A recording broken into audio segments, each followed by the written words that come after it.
Welcome in the latest episode of 5 on the Floor on the 5 Reasons Sports Network. Thanks for finding us on your favorite podcast app, Spotify, Podbean, Google Podcasts, Apple Podcasts. We're on all of them. We're also on Dash Radio during the week at 7 p.m. on their Nothing But Net channel. Also, we've got a YouTube channel, more than 12,000 subscribers. Royal Shepherd hosting the 5 Reasons post-up show as we speak. And 5reasonsports.com is where you go for all the latest no paywall content. We thank the great sponsors of the 5 Reasons Sports Network. This is a new one, but not a new business. CPT of South Florida has been providing small and medium businesses with the technology they need for decades. They specialize in cloud-hosted phone systems and managed IT. If you own a small or medium business and you're looking to save money on your monthly phone and internet costs, you got to give TJ a call as soon as you can. He's been helping South Florida businesses save thousands per month. He can do the same for you. Also a big Miami sports fan with a cloud phone system. You can work from anywhere on any device. You need to be mobile these days. So for a free in-person consultation, make sure you call TJ at 954-966-2766. That's 954-966-2766. If you call now, there's a promotion that includes 25% off cloud phone service, including free phones and the first 2 months of service free. That's right, free phones, first 2 months of service free, and 25% off cloud phone service. So deal with an owner, not a sales rep. Give TJ at CPT a call. Again, the phone number, 954-966-2766, or the website, cpt-florida.com. That's cpt-florida.com. And now, tonight's episode. 1, 2, 3, 4, 5 on the floor. Welcome to 5 on the Floor, a daily show on the Miami Heat and the NBA featuring Ethan Skolnick with Alex Toledo and Greg Sylvander, part of the 5 Reasons Sports Network.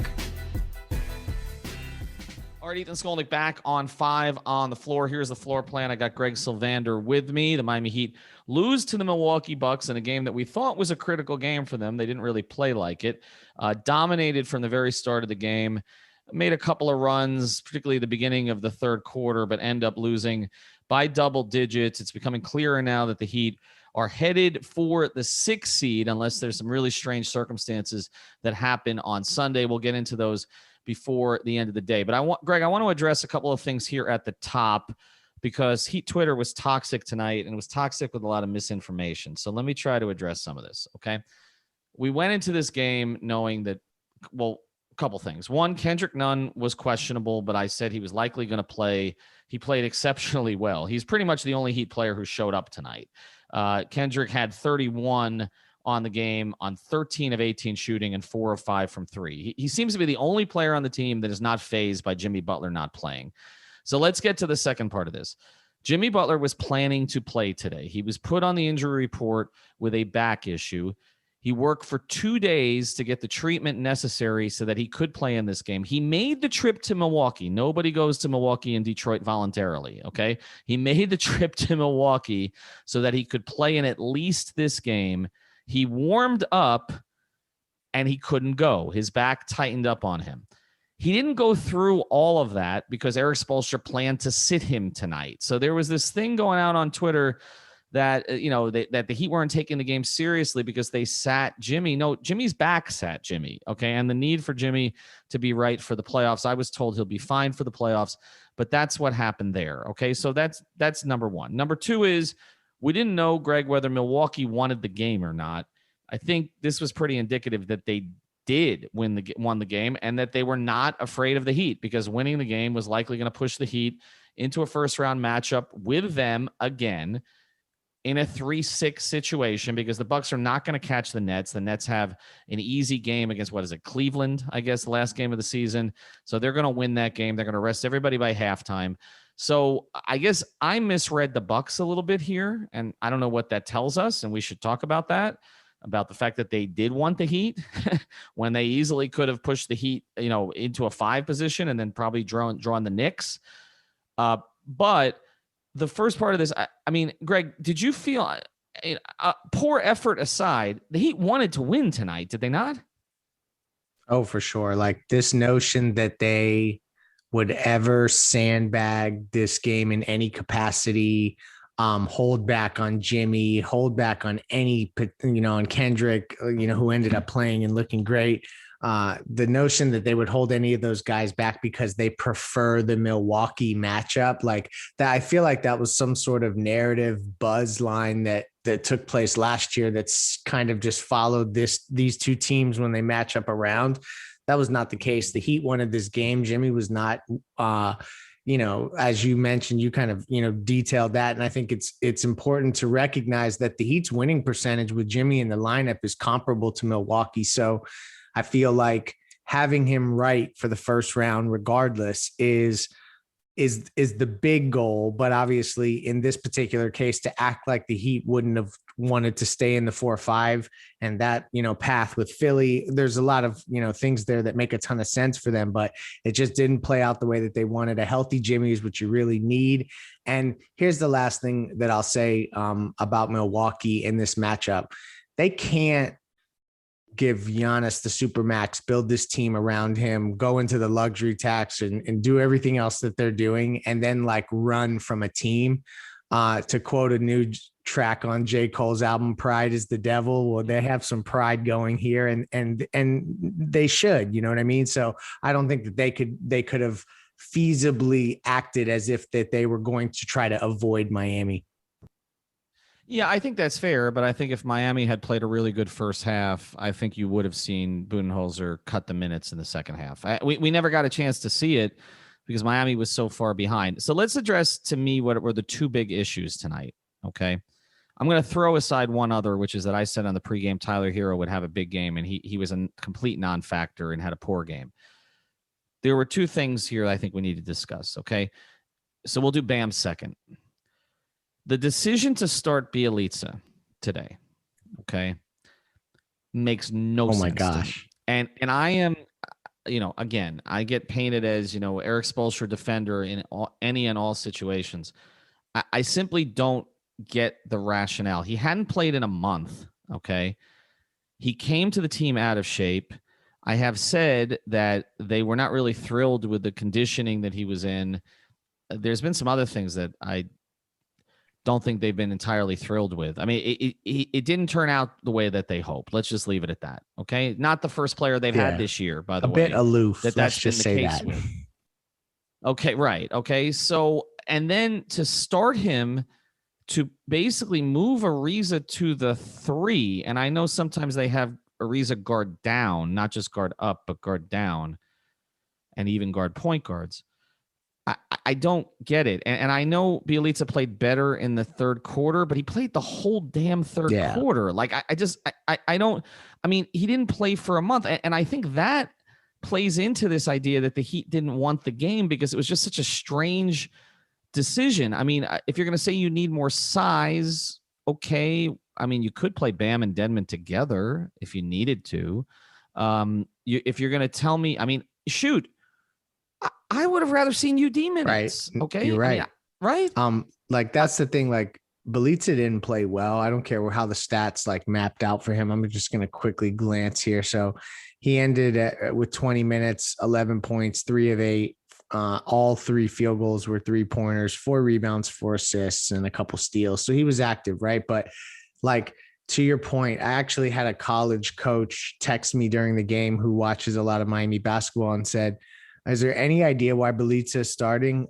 It's really like a big game to experiment." And then he talked a lot about how it messes up 2 positions, just like you mentioned. Like to move Ariza is just a weird spot. It goes against his philosophy, especially gearing up for the playoffs in a matchup. Like when you're thinking about the reality that was unfolding, where like Milwaukee's the matchup, I just feel like it was an even weirder play. And it was, evident by the way the game started that it obviously was not the right fit for this matchup at all.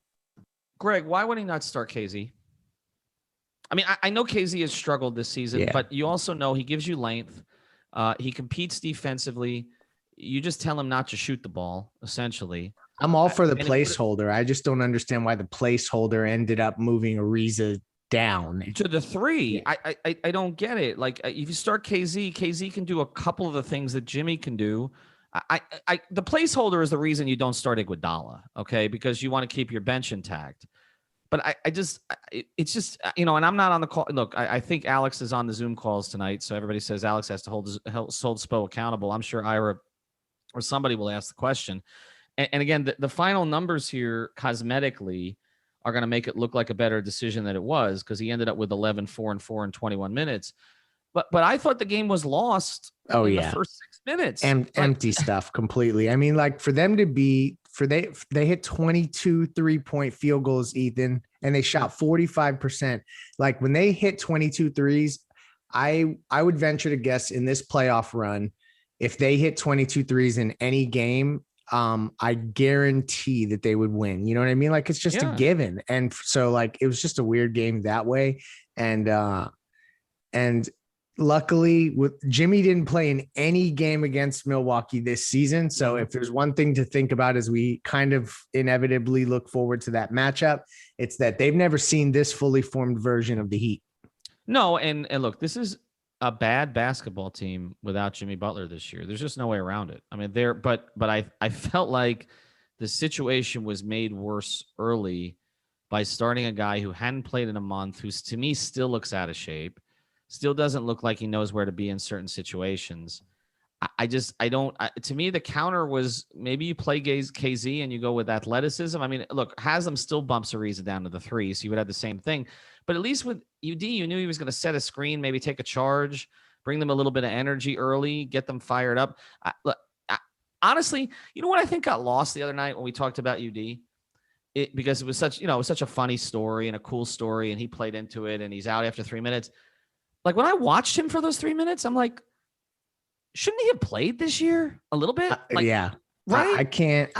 You're so right about that. Like there's something to be said for a dude who, that despite maybe he doesn't measure up athletically and like all that kind of stuff, like he's going to play all out. And like, there's going to be certain moments where talent just rises above. Right. And like that, it's going to transcend a dude who plays hard. Like we've seen many versions of that come through Miami where it's just not good enough. But like throughout the regular season, UD going out there and you say, hey, you're going to go for 5 minutes, go all out. Like you saw the spark he provided. So it's been a weird Spoelstra year. And you and I both are the biggest proponents of Eric Spoelstra. We're not ever the dudes who slander him, but I think he'll look back on this season in retrospect, regardless of what happens in the playoffs, and say that it was a weird regular season, no doubt. Some of the minutes from Mo Harkless this year and some of the others and Chris Silva at the power. I don't, and Bjelica, like it's just beyond me that like UD gives Jimmy Butler work in every pregame warmup. Okay. Like they go at it. Like Jimmy respects play. I don't know. We kind of felt, I don't want to use certain types of terms here, but it kind of felt like with UD, like we've treated him like, this person who's incompetent of still playing any basketball. Like he's just a mascot. And I that's what got lost the other night. As I thought about it for 48 hours, I'm like, well, yeah, we all love UD. We love that he got to go out, quote unquote, on his terms, and he gave it to Dwight Howard. But then I thought about it. I'm like, shouldn't he have been playing this year? Anyway, all right, we're going to go on the other side of this because I know what everybody wants us to talk about is number 13. And so we're going to do that here in a second. Before we do, I want to tell you about another great sponsor of the 5 Reasons Sports Network.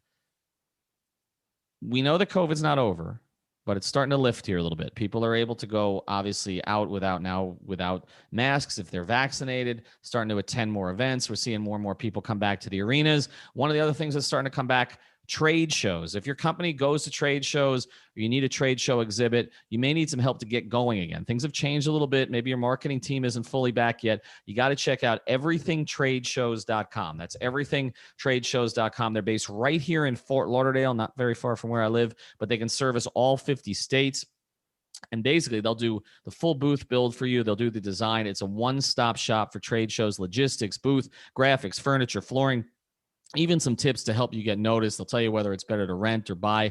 Go through the whole thing with you. You can schedule a free consultation and get a free booth rendering by mentioning 5 reasons. So go to everythingtradeshows.com or 954-791-8882. That's 954-791-8882. 8-2. Again, everythingtradeshows.com. All right, let's get to it, Greg. I saved this for the end because I feel like, and we're going to talk more about the Milwaukee matchup and sort of put a punctuation mark on the season and all that in the next couple of days. So we don't need to do that here. But we have addressed this topic so many times this season, and it is like beating a dead horse. Okay, but Bjelica had 4 shots in the first half. Bam Adebayo had 1. This is different. This was his worst game of the season. Yeah. He had 9 shots total. He had 2 field goals. One of the 9 shots was literally a 3-on-0 transition opportunity where this is where I'm at with it, Greg. They were 3-on-0. He got the ball inside the free throw line with nothing between him and the basket. There were no players back for Milwaukee. I literally thought he was going to pass it up. Okay. And not just to be unselfish or a good guy, but I literally thought he was going to pass it up. Final numbers today, 5, 8, and 8. I mean, yeah, Bjelica had better numbers, 11, 4, and 4 on slightly better shooting. What happened tonight? I mean, is he not part of the offense? Does he not want to be part of the offense? Is it just when Jimmy goes out, his confidence is shot? I mean, we've seen him have moments without Jimmy. I was right there where he made the big shot, the game winner, earlier, we're talking like 3 weeks ago. But what is it? Why do we keep having the same conversation?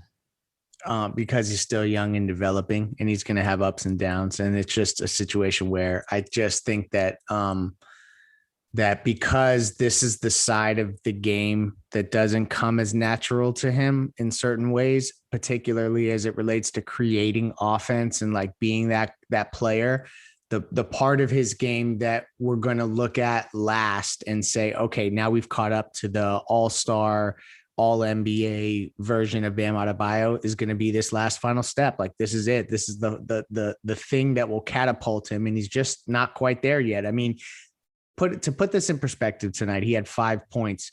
He had gone 56 consecutive games in double figures, and this broke that streak tonight. It was his worst game of the season. I tweeted before the game, he was 9 assists shy of becoming the youngest front court player in Heat history to get to 1,000 assists. And as I watched the game, I'm like, is he like shooting for the 9 assists to get to that mark? Because like there were so many moments where he could have been more aggressive and wasn't. I don't understand why he doesn't ISO, face up, and go to work. I think UD was in his ear towards the end of the game. It looked like that was a coaching moment there from Udonis. I can't explain it. I think it'll come eventually, but I can't excuse machine this away. Like, this is a game where you would think he would get up 25 shots, even if it meant the Heat look worse and lost. There's almost an element of it where it's like, let me see 30 shots from Bam. Well, and here's the other part of this, right? Because I know what he does defensively, and I get it, that he's one of the few guys that can give Giannis trouble and all the rest, okay?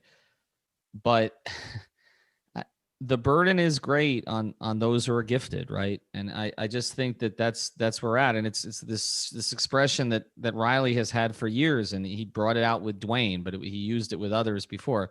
There is no way to greatness. Greatness is the way, right? Like, and the point is that, the truly great figure out ways to make this stuff happen in these moments. And I get it that he's still developing. I understand that. I know we've talked for many reasons about why he has a little bit more of a beta personality on the court. He wasn't the best player on his AAU team. He wasn't a scoring option really so much in college. It was more Monk and Fox. I understand all that, but he knows coming into this game that there's a bullseye on him from this perspective. And it's not the single digit points that bother me. It's the one shot in the first half. Like that just, it just can't happen. And then we saw in the second half, he forced some stuff, almost to sort of overcompensate. But look, when Dwayne Dedmon is more aggressive offensively than you are, it's just, I don't know. I mean, like you said, this is where the rubber is going to meet the road. Like when this costs them a playoff series or a playoff game, a big pivotal playoff game, and it's like highly publicized in a way that a regular season is not, because so far last year, I felt like he measured up in the playoffs in the biggest moments. And I mean, obviously the Lakers series was a little weird. So that's going to be when the loud noises get, so as loud as they ever will be, particularly as he leans into this max contract. Yeah, right. And you and I, we did a whole episode about why he is a max player and he deserves the money. You and I have done many episodes about why we respect Spoelstra and think he's an elite Hall of Fame coach. Like the Hall of Fame ceremony today is going to be one of those for Eric Spoelstra one day. But it doesn't mean that these guys are infallible. And I think it was a bad night for both. Like I just think it was a bad night for both. And look, we're excusing Tyler here a little bit. He gave him nothing. 1 of 9. Awful. Awful. But again, they were kind of out of it by the time he got into it. It's really as simple as say this: Kendrick Nunn showed up and nobody else did. And the fact that we're here at the end of the regular season when Kendrick was a guy who was counted out this entire year, and it's like when Jimmy doesn't play, Kendrick's the only guy I trust. That's really, I mean, with Goran, he's going to give the effort, right? Depends on his body. Kendrick is the guy who is unfazed by Jimmy Butler not playing. You look at his numbers without Jimmy, and they're consistently good. But nobody else. It's like Hero and Bam look lost without him. They just do. And the hope is Jimmy gets himself right. Again, this was not planned. Okay. We'll see what happens on Sunday. We'll do one more quick minute after this. Just want to tell you about prizepicks.com.